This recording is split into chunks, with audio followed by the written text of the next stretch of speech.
చిత్తుల బొమ్మ శివుని ముద్దుల గుమ్మ బంగారు బొమ్మ దొరికే నవ్వు ఈ వాడలోన. Hi, we are from busy video. అసలు ఈ బతుకమ్మ ఫెస్టివల్ ఎందుకు సెలబ్రేట్ చేసుకుంటారు? బతుకునిచ్చేది బతుకమ్మ. పూలలో ఉన్న పరిమళము, పూలలో ఉన్న మంచి స్వచ్ఛత వల్లనే మన బతుకులు కూడా అట్లాగే ఉండాలని కోరుకుంటాం. దాన్ని బతుకమ్మగా మనం పరిగణించి బతుకమ్మగా ఆడుకుంటాం అందరం.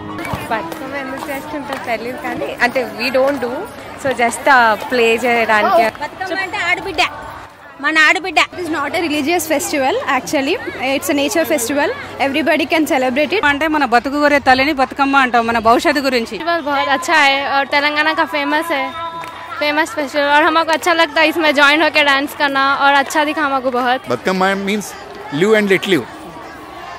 Everybody wishes others to live long with happy and prosperity. That is the main aim of this act. Bathukamma అంటే గౌరమ్మ. గౌరమ్మ అంటే ప్రతి ఇంట్లో ఆడపిల్ల ఉంటే తప్పకుండా చెయ్యాలి. దుర్గమ్మకు గౌరమ్మకు అవినాభావ సంబంధం ఉంటుంది. ఈ నవరాత్రులలో వస్తుంది. గౌరమ్మ ప్రతి ఇయర్ వస్తుంది, అందరు కలుస్తుండ్రు, హ్యాపీగా సంతోషంగా ఉండడానికి ఇది ఒక పండుగ లాగా జరుపుకుంటున్నాం. బతుకమ్మ అంటే బతుకు అమ్మ అంటే చల్లగా బతుకమ్మని దీవించడం అన్నమాట. అంటే లక్ష్మీదేవి కానీ గౌరీదేవి కానీ అమ్మవారు ఉంటారు కదా, అమ్మవారిని కొలవడానికి ఇదొక పద్ధతి అన్నమాట. చాలా రకాలుగా పూజిస్తారు కదా. తెలంగాణలో ఏంటంటే పూలని, జనరల్గా పూలంటే ఆడవాళ్ళకి చాలా ఇష్టం ఉంటుంది. సో ఇక్కడ ఏంటంటే పూలనే అమ్మవారిలా చేసుకొలుస్తారనమాట. ఇందులో ఏంటంటే బతుకమ్మ అంటే అందరూ ఏమనుకుంటారంటే బతకడం కాదు, అమ్మ మనకు జన్మనిచ్చిన అమ్మ. దాన్ని ఇంకొక మార్గంలో గమనిస్తే మనకు మాతృభూమి కూడా మన అమ్మతో పాటు మాతృభూమి కూడా ఎలాగైతే అమ్మ ఉందో, ఈ ఇద్దరమ్మలు సూర్యుడు, చంద్రుడు, నింగి, నేల, భూమి సృష్టి ఉన్నంత వరకు వాళ్ళు చల్లగా బతుకమ్మ అని మన వైపు నుండి దీవించడం, మన వైపు నుండి దేవుడిని ప్రార్థించేదే బతుకమ్మ. బతుకమ్మ తెలంగాణ మెయిన్ ఫెస్టివల్ అనమాట. ఇట్ ఈస్ సంథింగ్ లైక్ మీరు లక్ష్మిని వెల్కమ్ చేస్తున్నారు బతుకమ్మతోటి. ఈ పర్టికులర్ పండుగ ఈ నవరాత్రుల్లో ఎందుకు చేస్తుంటారు? ఇంకేమైనా స్పెషల్ ఉందా? అసలు నవరాత్రులు అంటేనే అమ్మవారు అంటే గౌరమ్మ అంటే బతుకమ్మ అంటే ఆడపడుచులు. స్పెషల్ అంటే సైంటిఫిక్గా ఆలోచిస్తే వర్షాకాలంలో వరదలు వచ్చి అంతా బీభత్సంగా ఉంటుంది, వైరల్ ఫీవర్స్ ఇవన్నీ ఉంటాయి. ఈ పూల వల్ల అప్పుడే వస్తాయి అన్ని పూలు, బంతులు కానీ చామంతులు, మిగతా ఫ్లవర్స్ అన్నీ వస్తాయి. వాటర్లో వేయడం వల్ల కూడా కల్టివేట్ అయిన వాటర్ని కూడా స్వచ్ఛంగా చేస్తాం. బోనాల్ని తీసుకున్నా, బతుకమ్మని తీసుకున్నా, మనకున్నటువంటి పండుగలన్నీ ఏంటంటే సోషల్ లైఫ్లోంచి, జనపదాల్లోంచి వచ్చిన పండుగలు, పల్లెల నుంచి వచ్చిన పండుగలు, డెవలప్ అయిన పండుగలు.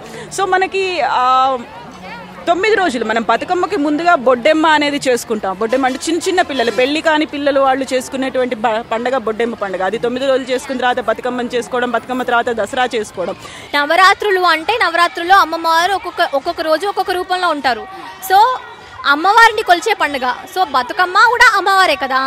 సో నవరాత్రుల్లో దుర్గాష్టమి దేశంలో వివిధ ప్రాంతాల్లో డిఫరెంట్గా విగ్రహాలను పెట్టి కొలుస్తారు. తెలంగాణలో ఏంటంటే విగ్రహాలను పెట్టడం మాత్రమే కాకుండా అమ్మవారిని ఇట్లా పూలతో కూడా కొలుస్తారన్నమాట. సో అది కూడా ఒక ఆనవాయితీ. So this is exactly the time that అలా జరిగింది అని చెప్పి చేస్తారు. ఇంకొకటి నవరాత్రి కూడా ఉంటుంది కదా, గౌరీమాత 9 days దుర్గామాత చేస్తారు ఇదంతా. సో దాని ద్వారా కూడా అమ్మాయిలు ఎక్కువ సెలబ్రేట్ చేసుకుంటారు ఇవన్నీ. దసరా నవరాత్రులు అంటే అమ్మవారి రోజు, ఒక్కరోజు అమ్మవారి గురించి బతుకమ్మ పండుగ చేయడానికి జరుపుకుంటామండి. 9 రోజులలో ఒక్కరోజు అమ్మవారిది ఈ రోజు ఉంటుంది. అష్టమి రోజు జరుపుకుంటాం. అది nature. Yep. So why this particular time? Is there any particular reason for this particular? We can't describe, it's coming from previous earlier days followed by our ancestors నుంచి అందరూ ఫాలో అవుతున్నారు కాబట్టి మనం ఫాలో అవుతాం. అసలు పూలతో ఎందుకు పూజ చేస్తాం? వినాయక చవితిని చేసుకుంటాం. వినాయక చవితి అనేది ప్రకృతిలో దొరికినటువంటి ప్రతి పత్రాన్ని తీసుకొని చేస్తాం. అదే బతుకమ్మ అయితే ప్రకృతిలో దొరికే ప్రతి పువ్వుని తీసుకొని చేసుకుంటాం. అంటే మనకి తంగేడు పువ్వు కనిపిస్తుంది, గునుగు పువ్వు కనిపిస్తుంది. ఈ పువ్వుల్ని మనం ఇంకో పండక్కి యూస్ చేయం. కేవలం ప్రత్యేకంగా బతుకమ్మ కోసం యూస్ చేసేవి, పర్టికులర్గా ఈ సీజన్లో వచ్చే పువ్వులు బతుకమ్మ కోసం మాత్రమే వచ్చే పువ్వులు కాబట్టి వీటన్నిటిని బతుకమ్మ రోజు బతుకమ్మ పువ్వులు అయితే అన్ని రకాల పూల వాసన చూసినా కూడా ఆరోగ్యం మంచిగా ఉంటుంది. అదొక ఆయుర్వేదిక్ మెడిసిన్ లాంటిది. అది తంగెడు పువ్వు ఉంటుంది కదా, తంగెడు పువ్వు, గునుక పువ్వు ఈ సంవత్సరమే వస్తుంది. ఆ పువ్వు అంతా మనము చెరువులో వేస్తే అవి అంతా మంచిగా ఉంటాయి. చెరువులో నీళ్ళని మంచిగా ఉంటాయి అన్నట్టు. కైండ్ ఆఫ్ గివింగ్ అవర్ ప్రేయింగ్స్ అని చెప్పి పూలతో చేస్తాం. గౌరమ్మ అని, పార్వతీదేవి అని పూలతో అంటే పూలతో పెడతాం. 9 రకాలు పెడతాం, 9 రకాల నైవేద్యాలు పెడతాం, ప్రసాదాలు 9 రకాలు చేస్తాం. నవరాత్రులు అంటే 9 రాత్రుల గురించి. ఈ రోజు మాత్రం బతుకమ్మ పండుగ చేసేది పులిగోర, పెరగన్నము, మలీదా. మలీదా అంటే బెల్లంతోని లడ్డూలు చేసి పెడతాం అమ్మవారికి. మన నీటిని అంత పొల్యూషన్ అంతా తీసేసి నీట్గా అవ్వాలి కదా, దానికని పువ్వులన్నీ ఇస్తున్నాం కదా మనం. ఇప్పుడు నీట్ అయిపోతుంది అంతే. ఇంకా అందులో దూకినా ఏం కాదు. ఇప్పుడు ఎందుకు ఆడవాళ్ళు మాత్రమే సెలబ్రేట్ చేసుకుంటారు? అమ్మాయిలు మాత్రమే ఎందుకంటే పర్టికులర్ ఏం లేదు, ఎవరన్నా ఆడతారు కదా. మొగళ్ళకి అంత ఓపిక ఉండదు కాబట్టి అప్పటి నుంచి ఇంత ఓపికతో నేను చేస్తాను. ఆడవాళ్ళకు ఉన్నంత భక్తి మగవాళ్ళకు ఉండదు కదండి. ఆడవాళ్ళు చేస్తేనే మగవాళ్ళు హ్యాపీగా ఉంటారు. వెనుక పురుషుల సహకారం ఉంది. పూలు ఆడేది వాళ్ళు, పూలు తెచ్చేది, మిగిలిన కావాల్సిన సమకూర్చేది వీళ్ళే కదా.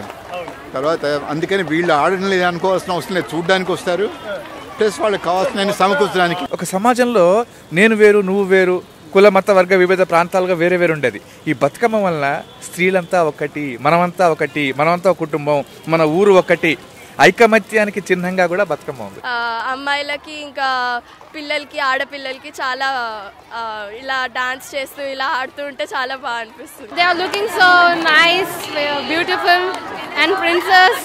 because we do show interest regarding this kind of festivals.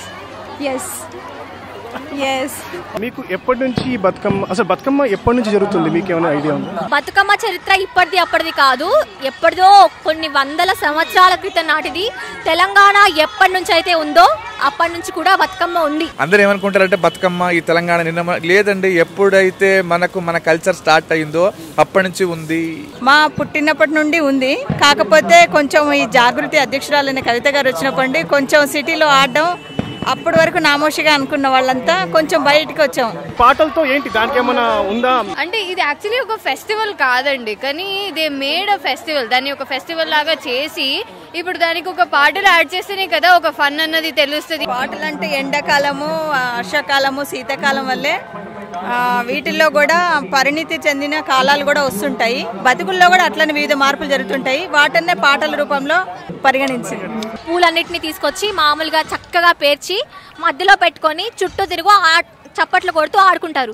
ఆడేటప్పుడు ఒక పాట కావాలి కదా, పాడుతారు. ఏం పాడతారంటే వాళ్ళ జీవితాల్లో జరిగేవి, వాళ్ళ చుట్టుపక్కల వాళ్ళ జీవితాల్లో జరిగేవి, తర్వాత దేవుళ్ళ గురించి, వాళ్ళ కథలన్నీ, ఈ కథలన్నీ కూడా ఒక పాటలా చేసి వాళ్ళే పాడుతుంటారనమాట.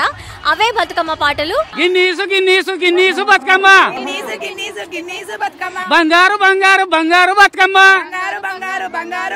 బంగారు మహిళలందరికీ జై గిన్నీస్ బతుకమ్మకు, జై గిన్నీస్ బతుకమ్మ, జై Guinness Bathukamma. This is what Hyderabad on Batkama. If you like this video, like it, share it, comment below and don't forget to subscribe.